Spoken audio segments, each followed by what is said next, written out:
আসসালামু আলাইকুম, সবাই কেমন আছেন? আশা করি ভালো আছেন। আবার চলে আসলাম আপনাদের মধ্যে নতুন একটা ভিডিও নিয়ে।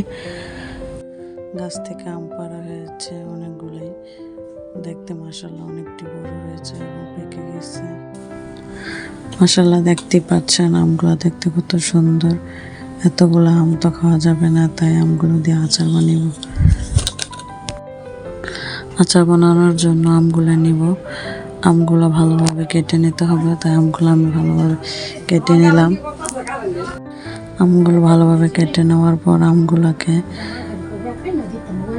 ভালোভাবে ধুয়ে নিতে হবে, তাই আমি ধোয়ার জন্য আমগুলো পানিতে নিলাম। ভালোভাবে কষলে ধুতে হবে, যেমন আর কষ্ট হারিয়ে যায়, কারণ আমার ভিতরে কষ্ট থাকে, তো কষ্ট ভালোবার জন্য আমগুলো ভালোভাবে ধুয়ে নিলাম। তারপর একটা চালনে আমগুলো সেঁকে নেব। আমগুলোর পানি যেমন ঝরে যায়, আমগুলোর পানি ঝরানোর জন্য আমগুলো সেঁকে নিলাম। তারপর মাঝখান দিয়ে আমগুলো কাটার জন্য আমগুলো পুরো দাঁড়িয়ে যাওয়ার পর আমগুলো কাটতে যাওয়ার পর হাতটা কেটে ফেলছে, দেখতে পাচ্ছেন অনেকটা হাত কেটে গেছে।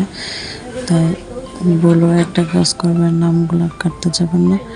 আমগুলো পাপের জন্য আস্তে আস্তে দিয়ে আমগুলো চিপে আমগুলো বের করে নেবেন। তারপর বড়াটা ফালিয়ে দেবেন, তাহলে আর হাত কাটার সম্ভাবনা থাকবে না।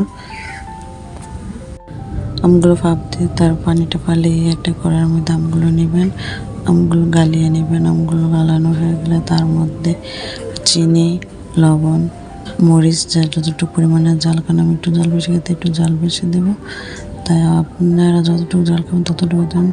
এই ফার্স্ট টাইম আমার পাকা আমের আচার বানাইলাম, কেমন হয়েছে জানেন?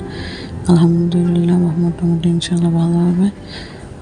আপনারাও ট্রাই করবেন, আমিও ট্রাই করলাম, আপনারা বাসায় ট্রাই করে দেখবেন কীরকম হয়েছে।